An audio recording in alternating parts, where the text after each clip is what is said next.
So what's up mga kahab, isang mapagpalang araw sa ating lahat. So for today's vlog is mag-unbox tayo at magre-review ng isang top box.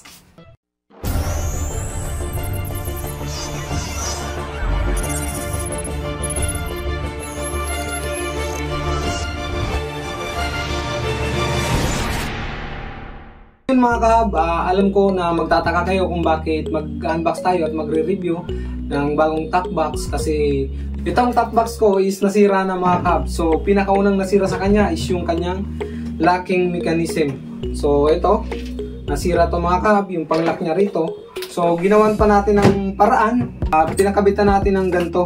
So para ma-secure pa rin yung mga gamit natin na hindi maghuhulog pag maandar o hindi tatangay ng hangin.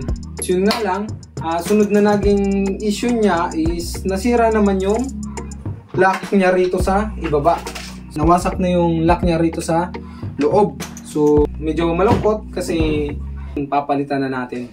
So ang kagandahan naman rito mga kabis, mapapalitan na yung top box natin na naghanap tayo sa internet, nanood tayo ng mga reviews. So yun, at napag-desisyonan ko na mag-order or bumili ng isang ABS top box na tinatawag. So yun is plastic pa rin yung mga kahab, pero mas matibay na siya kaysa rin sa dati kong top box.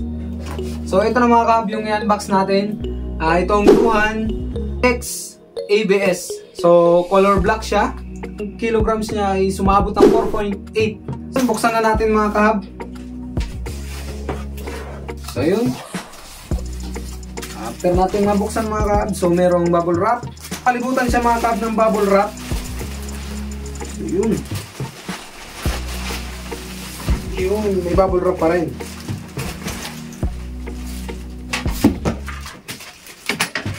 So ayun mga kahab, na-order natin to sa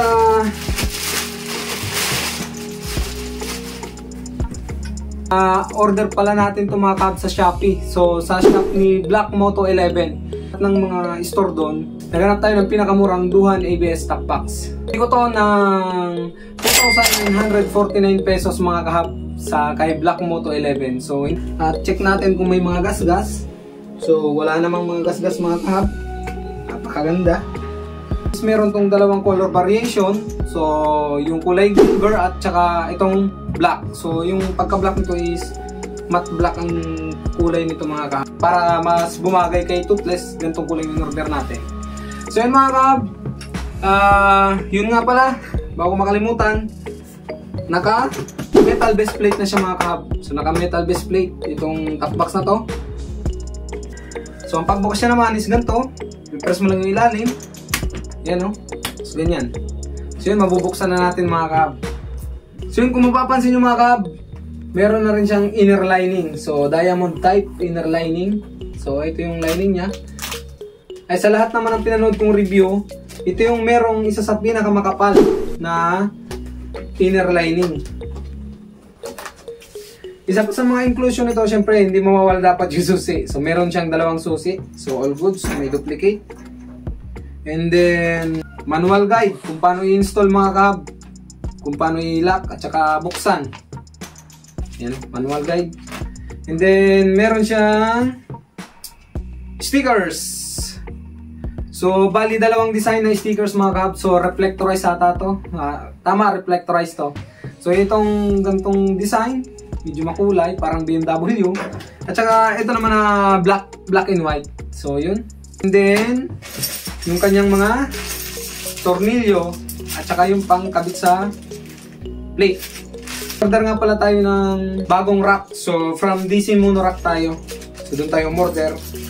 So para mas matibay. So ayun mga kahab, mapapansin din pala natin na itong top box na ito is meron ng gantong strap. So ang trabaho nitong strap na to is para hindi basta-basta dumiretso itong takip. Pag nagbukas tayo, di tulad ng ibang top box na didiretso yung takip niya pa punta sa likuran. So meron siyang stopper. Hindi ko anong pinaka-term nito. So parang stopper siya mga kabo. Yung ganda. Ang impression ko dito sa top box na to is napakaganda yung design niya. Mga gilid niya, kanto. So maganda yung pagkakalagay ng design. Plastic. So ito yung ABS top box mga kabo. Yan. So, yun mga kab, meron na rin tong kasamang backrest. Ito yung backrest. Yan, sa likuran niya. So, sa ibang mga brand, isiparit mo tong bibilhin, yung backrest. So, kagandahan rito sa halagang 2,949, all in na. So, ikakabit mo na lang. Wala ka nang bibilhin pang iba. So, ayun mga kab, ano nga bang advantage at disadvantage nito? So, para sa akin, yung advantage nito is, ito yung pinili ko kaysa sa alloy top box kasi mas magaan. So, mas magaan siya. So, hindi masyadong mahihirapan si Toothless. Kasi kung bibili tayo nung alloy top box, mas mabigat. Umaabot yun ng 6 kilos pataas. So, ito is nasa 4.8 lang. Yung disadvantage naman ito, syempre, iba pa rin yung tibay ng alloy top box. So, yun yung naging advantage at disadvantage nito. Hindi ka pa nakapag-subscribe mga kabs sa channel ko, don't forget to subscribe, like and share. Click mo na rin yung notification bell button para ma-notified ka every time may upload ako ng video pagdating sa motorsiklo, sa turismo at sa kung ano namang bagay na gagawin natin. So yun mga kab, dito ko na puputulin yung vlog. Keep safe, be safe, and ride safe. Bye-bye!